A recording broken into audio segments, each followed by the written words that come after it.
हाँ जी, किसी का प्रश्न कोई है तो बताइए। प्रणाम प्रभु जी। हाँ जी, प्रणाम। आप कभी हॉस्पिटल में गए होंगे तो मरीज जो है वेंटिलेटर पे जी। है ना? मतलब कि उनका कंडीशन ऐसा है कि कितनी भी दवाइयाँ देते हैं लेकिन कुछ फर्क नहीं पड़ रहा है और धीरे-धीरे वो अभी जो है मतलब उठ भी नहीं पा रहा है और कोमा जैसी स्थिति है और डॉक्टर ने वेंटिलेटर लगा दिया है। अब जी। वो कह रहे हैं रिलेटिव्स को कि अब इसमें कुछ बचा नहीं है। अगर थोड़ा बहुत चांस है तो 1% जितना है, लेकिन कुछ बोल नहीं सकते। आप अगर कहे तो इसको वेंटिलेटर हटा दे, तो जैसे वेंटिलेटर हटेगा तो इनका जो भी है राम नाम सत्य पक्का है। जी। ऐसी कंडीशन आती है, ऐसे पेशेंट देखे होंगे आपने, जी प्रभु जी। है ना? तो यहाँ पर डॉक्टरों ने हर तरह का इलाज जो उनके समझ में था, जो साइंस अब तक पहुंची है, वहां तक के सारे इलाज कर चुका। उसके बाद में ये कहते हैं ना कि अब इसका कुछ भी नहीं हो सकता, यानी सुधरने की कोई भी संभावना नहीं है। जी प्रभु जी। तो वेंटिलेटर अगर हटा दिया तो गए और वेंटिलेटर अगर रखा तो जिंदा तो रहेगा, लेकिन उसकी तबीयत सुधरेगी नहीं, है ना? जो जवाब दे देते हैं ना कि अब इसको घर पे ही लेके जाओ, घर पे जो सेवा होती है करो, हाँ ऐसा जी भी प्रभु होता है जी। कोई कोई जी। मरीज, है ना? जी। यहाँ पर देख, श्री कृष्ण भगवान जो है ना, वो कह देते हैं रिलेटिव्स को कि ये जो दुर्योधन है ना, अब ये वेंटिलेटर ऊपर है, अब ये सुधरेगा नहीं, इसमें सुधार की कोई गुंजाइश नहीं है ना? यानी जी। अब आप इसको घर पे लेके जाओ, ये सुधरेगा नहीं। बहुत सुधारने की कोशिश की थी ना, कृष्ण भगवान ने युद्ध हाँ। टालने की बहुत कोशिश की थी जी। जी। कि 5 गांव ले लेंगे, ठीक है, हम चले जाएंगे, कोई बात नहीं। तो दुर्योधन कहता 5 गांव भी नहीं, है ना? यानी उसका अहंकार अब लिमिट से बाहर चला गया। अब इसको हाँ कहते जी। हैं पॉइंट ऑफ नो रिटर्न। अब यहां से उसका सुधार नहीं हो सकता, क्योंकि कहने वाला कौन था? परमात्मा स्वयं उसको समझा रहे थे, है ना? कृष्ण भगवान जी। उनको समझा रहे थे कि भाई देखो, सुधर जाओ। फिर से कहता हूं सुधर जाओ, लेकिन नहीं, ये अपनी जिद अहंकार पे अड़िग है। तो फिर क्या करना पड़ेगा बताओ?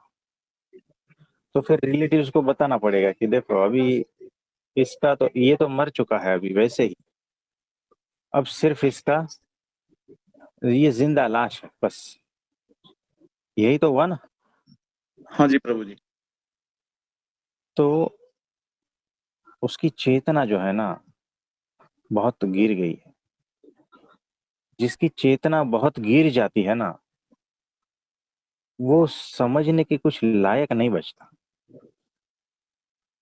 ये दुर्योधन है, रावण है, चेतना बहुत गिर जाती है। शक्तियां कितनी थी उनमें बताओ?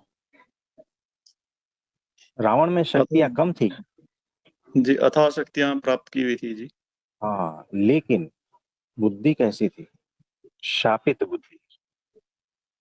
और चेतना पशुता तक गिर गई थी। जी। जी। समझदारी जीरो पे चली गई थी, है ना? हाँ जी। कि सामने कौन खड़ा है, मैं किसके सामने युद्ध करने की जा रहा हूँ? सामने सत्पुरुष है, परमात्मा है, और मैं उससे झगड़ा कर रहा हूँ। ये चेतना का गिरना हुआ। यानी जब ऐसा होता है ना तो समझना कि अभी जो है पॉइंट ऑफ नो रिटर्न आ गया। ये पेशेंट वेंटिलेटर ऊपर है। अब जी इसके प्रभु। रिलेटिव पड़ेगा। अब ये गाड़ी जो है ना स्क्रैप में जाएगी। अब समझे? हाँ जी प्रभु जी। तो उतना मत गिरो कि कोई सत्पुरुष भी आपको बचा ना पाए। कृष्ण भगवान बचा पाए थे क्या उनको? नहीं प्रभु जी। नहीं बचा पाए। राम भगवान उसको नहीं बचा पाए। तो इतना मत गिरो कि कोई सत्पुरुष भी आपको न बचा पाए। गिरो का मतलब मेरा है समझदारी से, चेतना से। जी प्रभु जी। चेतना से इतना नहीं गिरना है, समझदारी से इतना नहीं गिरना कि आप सत्पुरुष के सामने खड़े हो जाते हो, सत्पुरुष को दुश्मन बना लेते हो। जी तो जिस दिन सत्पुरुष की आज्ञा में नहीं रहते ना, उस दिन चेतना मर जाती सही है प्रभु जी। है ना। तो जिस दिन सत्पुरुष की आज्ञा में नहीं रहते, यानी उससे बहस करने लगते हो, जी यानी उससे उसके सामने अहंकार दिखा रहे हो, जी प्रभु जी। है ना, ये हो गया चेतना का मरना। चेतना शून्य हो जाती है, ऐसा। तो इसमें कुछ कहना चाहोगे? प्रभु जी इसमें एक प्रश्न है जी, ये जब किसी हम्म। की चेतना शून्य लेवल पे आ जाती है तो वो उसका कारण क्या है प्रभु जी? वो प्रारब्ध के कारण है कि किस कारण है जी? उसने या कभी ना अगर कभी संतों का, भक्तों का, सत्पुरुष का, भगवान का द्रोह किया है ना। यहाँ पर जी देखो कैसा है, जब कोई जीव जाने अनजाने किसी भी संत, महापुरुष, भक्त, भगवान की सेवा करता है थोड़ी सी भी, तो उनकी प्रसन्नता प्राप्त करता है और उसका जो प्रारब्ध है ना बहुत ही शुभ हो जाता है। जी और जब कोई जीव जाने अनजाने में सत्पुरुष की, भक्तों की, भगवान की, संतों की अवहेलना करता है, दुख पहुंचाता है और द्रोह करता है, तब उसकी चेतना नीचे गिरने लगती और उसके अनंत पुण्य भी जलकर खाक हो जाते हैं और जी। पाप कर्म बंध जाते हैं। लेकिन समझे? प्रभु जी जब वो उसकी चेतना ही शून्य पे है, यानी पशु तुल्य उसकी चेतना है, तो वो सत्पुरुष को पहचानेगा कैसे प्रभु जी? इसलिए वो अज्ञानवश ही उनकी अवहेलना कर रहा है या उनका वो द्रोह कर रहा है जी? अज्ञानवश ही कर रहा है। ये साइकिल है। ये कैसा है कि अज्ञानवश उसने द्रोह किया तो उसकी वजह से वो निम्न चला गया, फिर निम्न चला जाता है, फिर निम्न चला जाता है ना। जी लेकिन कोई और महापुरुष प्रकट हुए और वो जो जीव है उस पर उसकी दृष्टि पड़ गई, या वो जीव की किसी भी प्रकार की सेवा सत्पुरुष की हो गई, तो वो फिर से जो है अनंत नरक जैसे पाप तुल्य कर्मों को खत्म करके वापस पुण्यशाली बनता है। जी प्रभु जी। तो ऐसा है। तो होश पूर्वक, विवेक पूर्वक हमें आचरण करना है, हमें सोचना है, हमें विचारना है विवेक पूर्ण, जी कि हम कहीं इसी चक्कर में तो फंसे नहीं है ना। प्रभु जी नहीं यदि तो फिर उस चेतना तो खाता जीरो रहेगा। होकर के किसी की पशु योनि में चला जाता है तो वहां पे भी उसका कोई कर्म बनता है या खाली भुगत योनि है जी वो? वो भोगत योनि है, वो कर्म ऐसा कुछ बन नहीं पाता। क्योंकि वहां पर कर्ता वगैरह कुछ नहीं है ना, उसको सिर्फ वो शरीर द्वारा भुगतना है बस। कई वहां पर पशु प्राणियों में प्रभु जी कई ऐसे देखे गए हैं, जैसे कुत्ते देखे हैं हमने वीडियो में, बंदर देखे हैं या बैल देखे हाँ, हैं। वो मंदिर में जब भी घंटियां बजती हैं, आरती होती है, तो वो वहां पहुंच जाते हैं और वो हम्म, बकायदा उसी तरह से फॉर्म करते हैं प्रभु जी। हाँ, ये होता है। तो देखो कैसा है कि उसका पूर्व जन्म का कोई संस्कार ऐसा है, और किसी शाप रूप वो उस योनि में आया है। हो सकता है एक आध जन्म उसमें बिता कर उसके जो दोष है उसको हटा देना है, हट जाता है, और फिर वापस मनुष्य योनि में जन्म होता है। ये रेयर केस होता है, जी बहुत कम देखने को मिलता है ऐसा, जनरली नहीं मिलता। तो किसी सजा की वजह से उसको वो योनि प्राप्त हुई है, इतना समझ में। लेकिन अभी भी जो है उसके संस्कार, जो अच्छे संस्कार है ना, उसमें अभी भी है। और उस वजह से देखो कि अगर वो मंदिर में जाता है, घंट बजाता है, तो वहां कोई संत रहते हैं तो उसको बहुत बहुत आशीर्वाद देता है। उस आशीर्वाद की वजह से उसके पाप कर्म नष्ट हो जाते हैं, और फिर से जो है उसकी शुद्धिकरण करके मनुष्य योनि प्राप्त होती जी प्रभु जी। है ना। तो उतने संस्कार रखते हैं जो शुभ है। पशु योनि में भी जाता है ना, तो शुभ संस्कार उसके अगर प्रबल है तो उतना वो संस्कार दिखाता है। लेकिन उसके जो दोष है ना उसको दबा देते हैं। अगर वो दोष वहां दिखाए तो कृपा पात्र न बन के घृणा पात्र बन जाता है वो, है ना। ठीक है प्रभु जी। तो फिर से अहित होता है उसका। तो ये सारी व्यवस्था परमात्मा ने रची हुई है कि किसी भी तरह से ये जो जीव है ना धीरे धीरे आगे बढ़ता रहे, थोड़ा समझता रहे, चेतना उसकी विकास होता रहे, ये सारा कुछ। और देखो उसका स्वभाव अगर द्रोह का है ना, किसी का द्रोह करने का वाला स्वभाव है, मैंने देखे हैं, बहुत इंटेलिजेंट है लेकिन संतों का द्रोह करते हैं, है ना। जी तो वो भ्रष्ट है और वो बहुत भुगतेगा। तो संत तो संत जो है ना वो आपको माफ कर देंगे, परमात्मा माफ नहीं करेंगे। तो ऐसा है।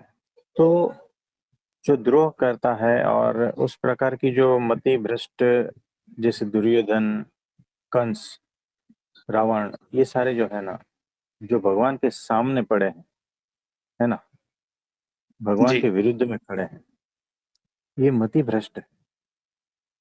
ये इसको शापित बुद्धि कहते हैं, कुबुद्धि कहते हैं।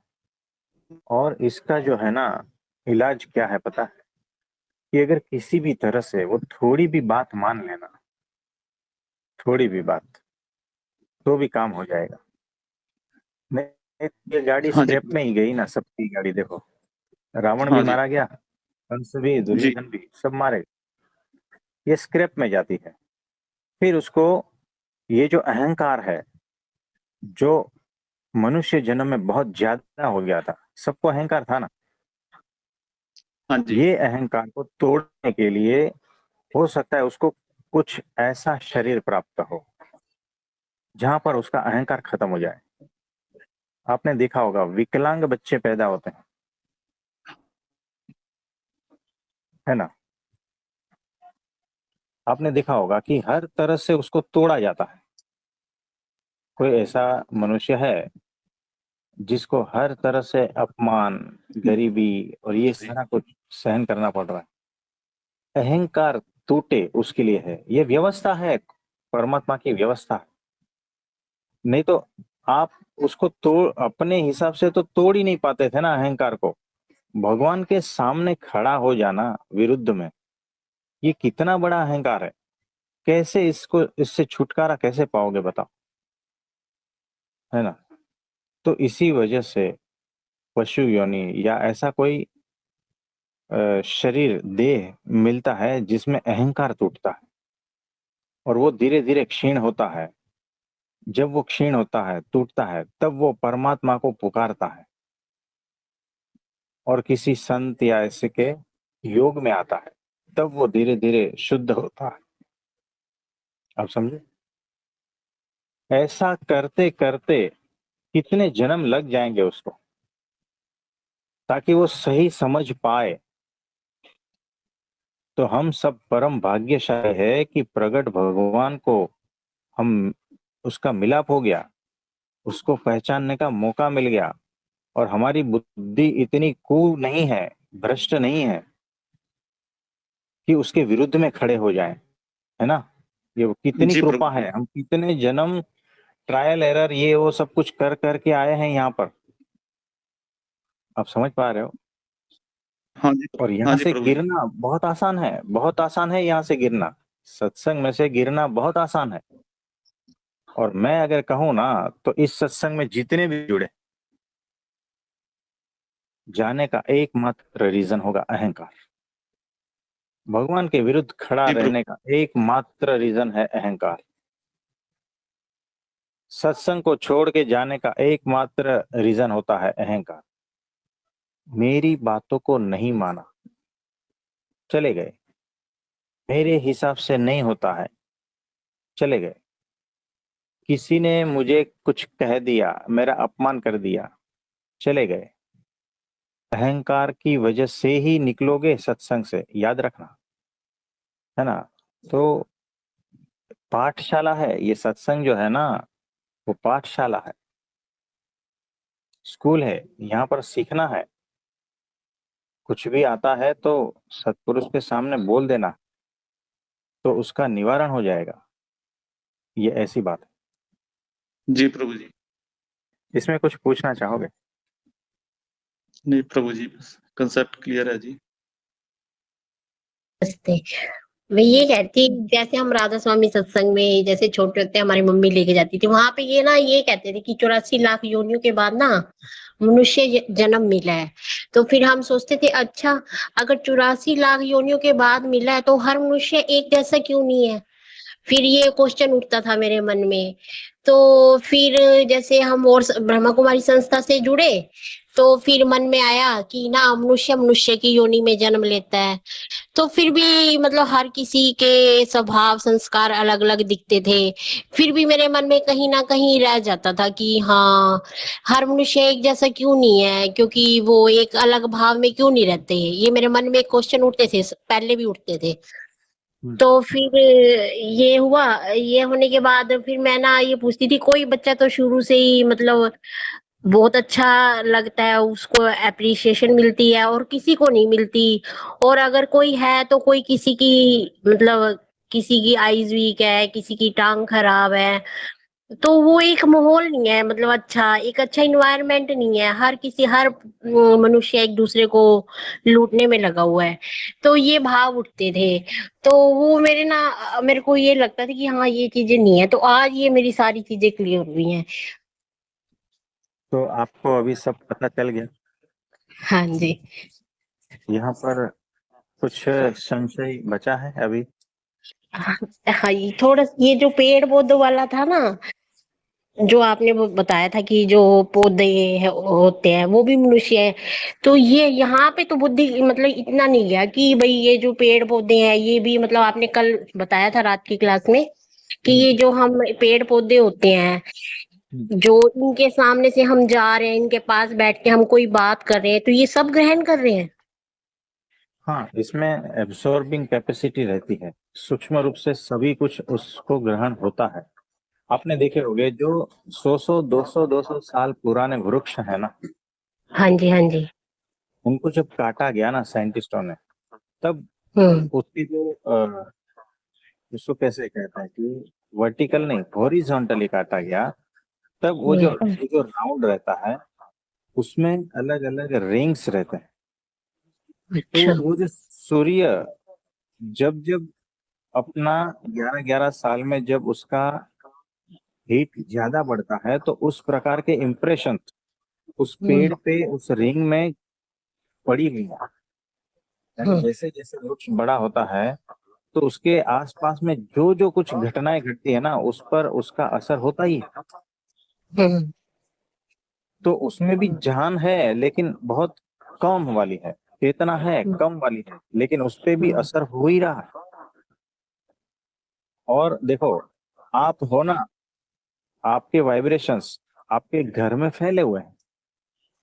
तो हाँ जो जी। दीवार है ना, वो तो एकदम निर्जीव है, वो तो पेड़ भी नहीं है, हम्म है ना। तो निर्जीव दीवार भी जो है ना, आपके वाइब्रेशंस खींचती है, उसका इंप्रेशन उस पर है। अभी मशीन ऐसा बना नहीं है कि उसको पकड़ पाए, लेकिन ये होता हम्म, है ना। तो अच्छा। वाइब्रेशंस जो है निर्जीव से लेकर सजीव सब पर पड़ता है। यानी कैसा है पता है, आपके हम्म वाइब्रेशंस दीवारों पे पड़ते हैं और दीवारों के वाइब्रेशंस आप पर पड़ते हैं। अस्तर जो है ना, जो जितना ज्यादा सेंसिटिव है उसके हम्म प्रकार से हो। दीवारों की असर आपको ज्यादा नहीं होगी, हम्म क्योंकि आप उस धुन में नहीं हो, आप अपनी धुन में हो, हम्म है ना। जब सूक्ष्मता से देखोगे, आ, एकदम सेंसिटिव बनकर, हम्म ग्रहण बनकर जब आप चेक करोगे तो पता चलेगा। आपने देखा होगा कि किसी कोई ऐसी जगह पर जाकर आपको कुछ अलग फील होता है, तो वहां के वाइब्रेशन वो कहाँ से आए, वहां कोई है, इस वजह से आए हैं। तो हो सकता है वो मनुष्य भी हो, प्रेत भी हो, या कोई और भी हो। अच्छा। ये बहुत सारी तो चीजें ऐसी ऐसा होती तो हैं। ऐसा तो फिर हम जब नए घर में शिफ्ट हुए तो मेरे साथ ये सब हुआ। मेरी स्थिति मतलब अच्छी नहीं रही, तो इसका मतलब नए घर में आने से वाइब्रेशन थे। उस प्रकार के वाइब्रेशंस हो सकते हैं, लेकिन अगर हमारे वाइब्रेशन स्ट्रांग है तो उसको खत्म कर देना है। है ना। हाँ, यहाँ ये उस ठीक है। प्रकार का भी होता है। तो आप मेडिटेशन करते हो रेगुलर, आपके वाइब्रेशंस पॉजिटिव है, तो उस नेगेटिविटी को हाँ, खत्म कर देता है जो घर में है। हाँ, तभी तो मैं आप तक पहुंच पाई और गुरुओं तक पहुंच पाई, है ना। हाँ, ये ऐसा होता है। तो आपके अभी संशय कुछ क्लियर हुए। हाँ जी, हाँ जी, बहुत विश्वास ना मेरा बहुत अच्छा मतलब आप पे बिल्ड हो गया। बहुत अच्छा, मतलब मेरे अंदर से ना मतलब खुशी हो रही है मेरे को बहुत ज्यादा। और एक और क्वेश्चन था मेरा कि जैसे हाँ, आपने कहा कि सारा खेल होश का है, ठीक है। तो ना हाँ मैं जी। सुबह उठी, मैं अपने हिसाब से काम कर रही थी। तो मैं ये कह रही थी भी जो होश है वो या तो मौन में रहने से आएगा, जो या जो मैं कर्म कर रही हूँ हर पल हर क्षण, तो उसमें मेरे हर विचार थॉट्स पर मेरा नजर हो, अंदर से मौन हो। तो वो वो चीज को क्लियर कर दो क्या करना। मतलब होश। जैसे होश को हम अपने जीवन में प्रैक्टिकल में कैसे साधें। हाँ ठीक है, आपका सत्संग सुन रहे हैं उससे भी होश बढ़ रहा है, हाँ, आ रही है समझ बातें। देखो, पर होश का एक एक बात समझ लो। होश का मतलब है समझदार, तो समझ हाँ जी, जाओगे, है हाँ ना। जी। शब्दों का थोड़ा इधर उधर है ना। तो हम्म कोई बड़े बड़े शब्द ये वो सब कुछ करते हैं, लेकिन सिंपल तरीके से अगर देखा जाए, होश यानी समझदार। हम्म छोटा बच्चा रहता है ना, मैंने इतने सालों में मेरा होश संभाला, ये बोलते हैं ना। हम्म, हाँ जी। तो क्या है, वो समझदारी उसने सालों से बढ़ी, वो समझदार हुए, समझदारी को संभाला उसने, ऐसा। तो हम्म थोड़ा इजी रहेगा। अब मुझे बताओ, होश की जगह पे आप समझदारी ही समझना, हाँ और जी, इसको प्रैक्टिकल करके देखो, ठीक। है ना। तो हाँ। आपको धीरे धीरे होश के बारे में भी पता चलता जाएगा कि हम्म दो जन झगड़ा कर रहे हैं घर में। हम्म मुझे कैसे पता चला कि मैं होश में हूँ। अगर मैं झगड़ा करने लगूं तो समझना कि मैं बेहोश हूँ। हम्म अगर मैं ना समझ हूं तो झगड़ा करूं, हम्म और अगर समझदार हूं तो झगड़ा नहीं करूं। हम्म। तो उनको जो लड़ रहे हैं उनको क्या करना चाहिए, जैसे मान लो दो पर्सन लड़ रहे हैं और हम थर्ड पर्सन है, तो तो मतलब उस देखो कैसा है, अगर आप समझदार हो तो हम्म, आपको पता चल ही जाएगा कि झगड़े का कारण क्या है, हाँ जी, और हाँ जी, हाँ जी। आप कुछ कर पाते हो तो उनको दोनों हम्म को समझदार बना के छोड़ते नहीं। हम्म मतलब कि उसके झगड़े को रोकते हो, जो भी है आपसे बनता है वो हिसाब से करते हो। तो यहाँ पर हम्म जैसे ही होश आया, जैसे ही हम्म समझदारी बढ़ी, वैसे ही हम्म आपके भीतर विवेक जागृत होता है, बुद्धि उस प्रकार से चलती है। तो फिर मुझे बताना नहीं पड़ेगा, अगर आप समझदार हो ना तो आप खुद ही समझ जाओगे कि इसमें क्या करना है हाँ जी, हाँ जी। है ना? वर्तमान में सिचुएशन के अनुसार क्या करना है। हाँ, तो वो अगर जितना होश है उस हिसाब से आप एक्शन लो, हम्म, और अगर आप बेहोश हो, समझदार नहीं हो, तो आप भी लड़ाई झगड़ा करने लग जाओगे, हम्म, है ना? तो ऐसा है यहाँ पर, हम्म, तो समझदार बनो बस, हम्म, है ना? तो होश का दूसरा नाम समझदारी है। हम्म। हाँ जी, तो ऐसा ठीक है। है, थैंक यू। हाँ जी, ये जो कोमा में जीव चले जाता है ना प्रभु जी, हाँ, मौन हो जाता है ना, बराबर। कुछ बोलता हाँ, नहीं, हाँ, खाली देखते रहता है। तो क्या उनके कर्मों की निर्जरा होती या वैसे ही रहता है? नहीं, वो वैसे ही रहता है। वैसे ही रहता है। हाँ, क्योंकि देखो, निर्जरा के लिए जो है ना, आपको वो चेतना चाहिए, वो होश चाहिए, वो समझदारी चाहिए, है ना? अगर जिसने जैसा जिंदगी निकाला है ना, बेहोशी पूर्ण, तो फिर वो सिर्फ वैसा ही है जो मरा हुआ ही है। वो चेतना उसी लेवल की है, तो वो चाहे आंख बंद करे खोले, या सिर्फ ना बोले और मौन में चला जाए और बाकी क्रियाएं होती रहे, उसका कोई मतलब नहीं है। वो एक अवस्था है, परमात्मा ने दी हुई है कि इतना रेस्ट करो बस। बहुत सारा कुछ भीतर चल रहा था, उसको भी थोड़ा रेस्ट होने दो, थैंक यू जी। ऐसा है। हाँ जी, हाँ जी, प्रभु जी एक प्रश्न पूछे। बोलो। प्रभु जी पहला जन्म हिरण्यकश्यप, उसमें भी चेतना शून्यता थी कि वो भगवान है और भगवान को नहीं पहचान सका, जबकि भगवान ही स्वयं आके उसको मार डालते हैं। दूसरा जन्म जरासंध का, उसमें भी उसने पंगा भगवान से ही लिया और उसमें भी भगवान के हाथों ही मृत्यु हुई। तीसरा जन्म रावण का, और उसमें भी उसकी मृत्यु भगवान से ही हो रही है। तो प्रभु जी 3 जन्मों में इतना उच्च कोटि का जीव है कि चेतना शून्यता है, भगवान को पहचान नहीं पा रहा है, बार बार मर भगवान के हाथों से ही रहा है। तो 3 जन्मों में भी प्रभु जी उसकी चेतना उच्च कोटि की नहीं उठ पाई, ऐसा क्या कारण हो सकता है प्रभु जी? नहीं उठ पाती है, अनंत जन्म लगते हैं। देखो, उनका अहंकार इतना बड़ा है ना कि भगवान से ही पंगा बस, छोटे मोटे तो बीच में आते ही नहीं, वो चींटी मकोड़े जैसे, है ना? यानी उसका अहंकार इतना बड़ा है कि भगवान के सिवा और कोई नहीं, है ना? मतलब उस लेवल का तो चाहिए ना कोई। तो उसमें उसकी पावट आ गई है, क्या कहते हैं उसको, पावट मतलब एक्सपर्टीज, है ना? भगवान के सामने पंगा लेने की एक्सपर्टीज। ये जो नारद जी है, अपना एक दोष, कौन सा, ईर्ष्या का। ईर्ष्या का भाव, उसको खत्म करने के लिए कितने जन्म लेने पड़े थे, कई हजार वर्ष। है ना? तो इसका तो 3 है ना अभी। तो आपको तीनों हर जन युग में जब जब महापुरुष प्रकट होते हैं ना, तब तब ऐसे मिल ही जाएंगे। तो ऐसा, तो कोई बात नहीं, वो उनकी लीला है। और भगवान के हर सामने जन्म उस में प्रकार की अहंकार शक्ति भी चाहिए ना। हाँ जी, क्योंकि हर जन्म में प्रभु जी अहंकार नेक्स्ट लेवल पर ही गया है। पहले जन्म में हिरण्यकश्यप के रूप में, दूसरे में 100 गाली देने तक भगवान ने वेट किया है, 100 हाँ, गाली के बाद भगवान ने उसे मारा है। तीसरे जन्म में भगवान के सीधे डायरेक्टली भगवान से ही पंगा, रावण के रूप हाँ, में। तो अहंकार और बड़ा ही होता गया है। तो यह आपकी बात सही है कि भगवान ने ये लीला रची है कि सबको सिखा सके। ये बात सही तो है ऐसा, आपकी। भगवान के सामने उस प्रकार की शक्ति भी चाहिए ना लड़ने के लिए, तब सारा कुछ बैलेंस में चलता है।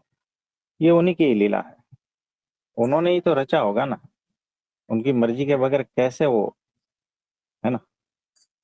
प्रभु जी ये भी तो तो ये कहते हैं कि जो भगवान के हाथों से मारा गया उसको तो मोक्ष मिला, पर ये कहानी, ये तीनों का, ये 3 मतलब जन्म देख करके हमें तो यही समझ आया कि कहाँ से मोक्ष हुआ, जब तक तो शुद्धता नहीं मोक्ष आ जो रही है है। ना, सुनो, वो मोक्ष अहंकार से मोक्ष थोड़ी हुआ, शरीर से मुक्ति हुई।